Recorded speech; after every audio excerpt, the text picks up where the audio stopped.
Tonight I'd like to tell you two stories.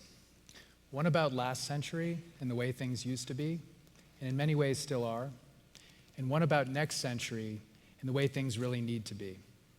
Before I came to Virginia Tech, I spent about 15 years as an industrial designer, designing products of all kinds, from consumer electronics to furniture, and lots of products for the home. Products that you would use to help prepare food for your family, for yourselves, for your pets, but also your children.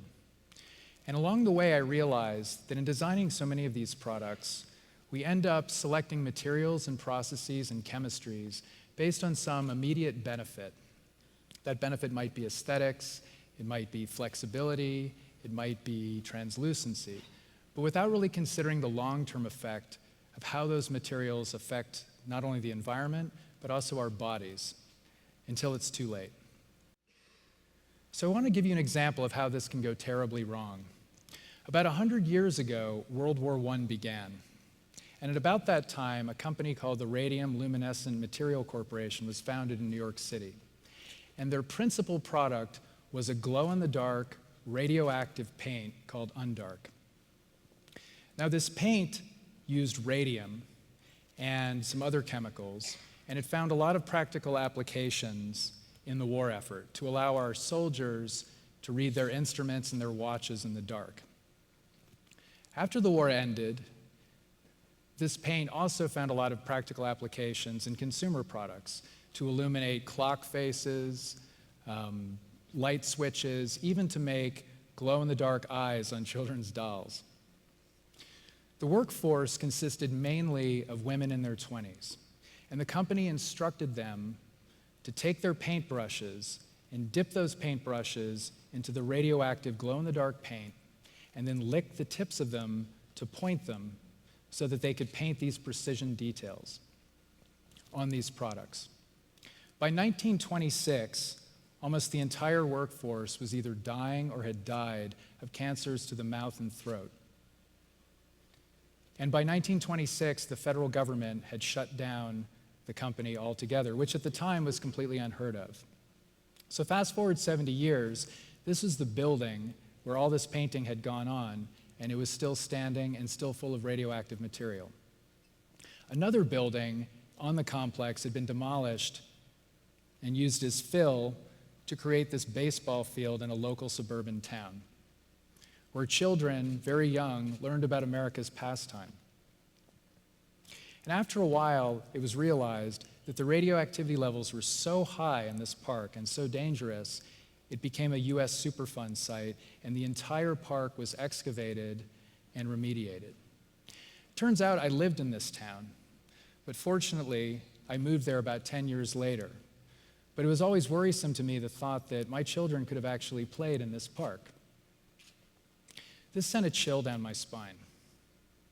Later that evening, when I went home, I looked out in my backyard, and there was a sea of fireflies. This isn't an actual view, but you get the idea.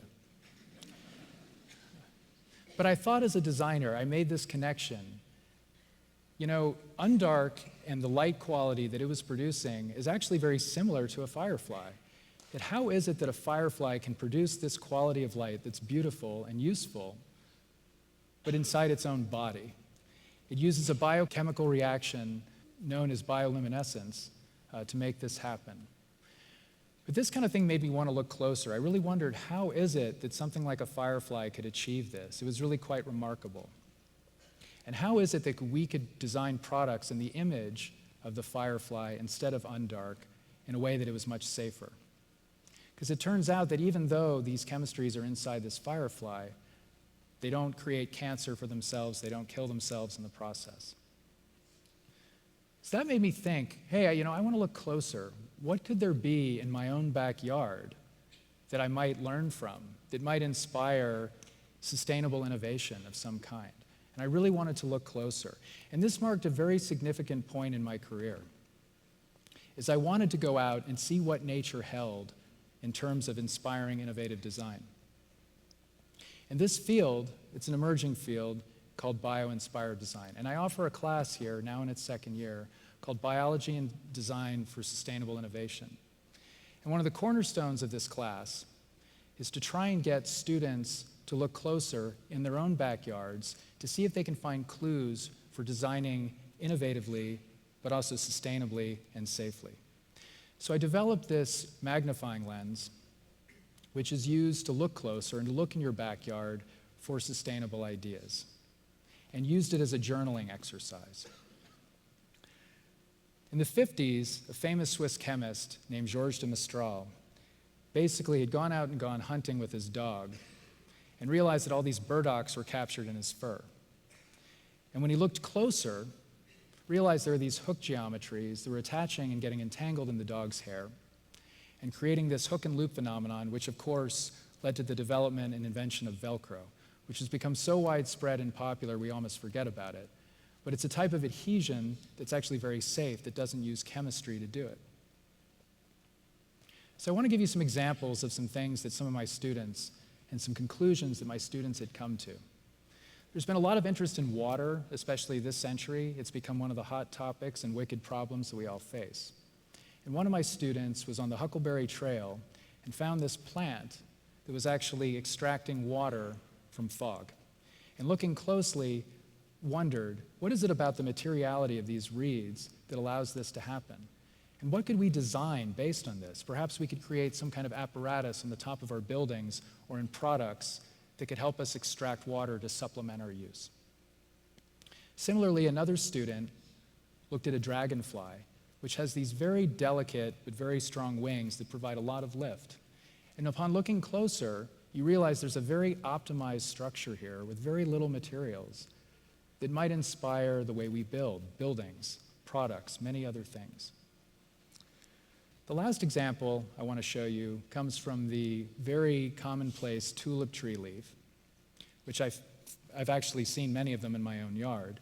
But this student realized that there was a hydrophobic effect being created by the underside of this leaf that caused water to bead and roll off, and along with it, debris and other types of dirt.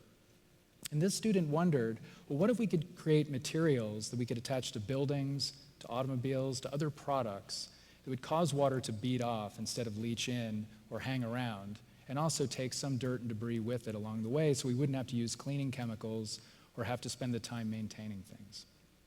So going back to the water example, one of the students in a team took this a step further and again went out to the Huckleberry Trail and found another example, in this case, a spider web, of which there were many, many, many of these all over the place. And upon looking closely, again, there's something about the materiality of this local spider web that enables water to be captured from fog and turned into droplets.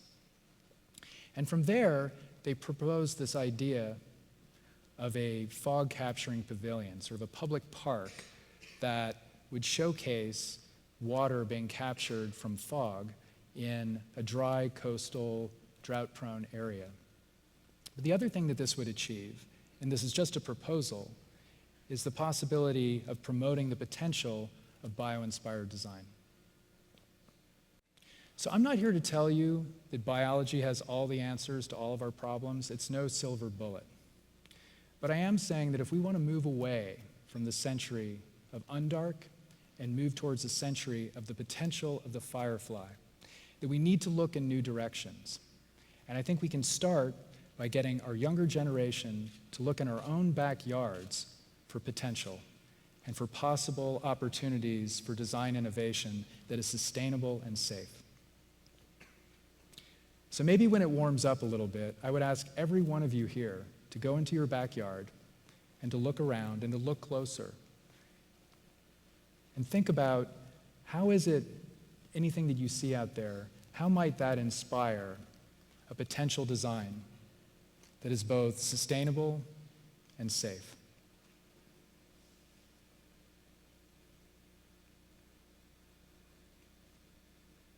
Thank you very much.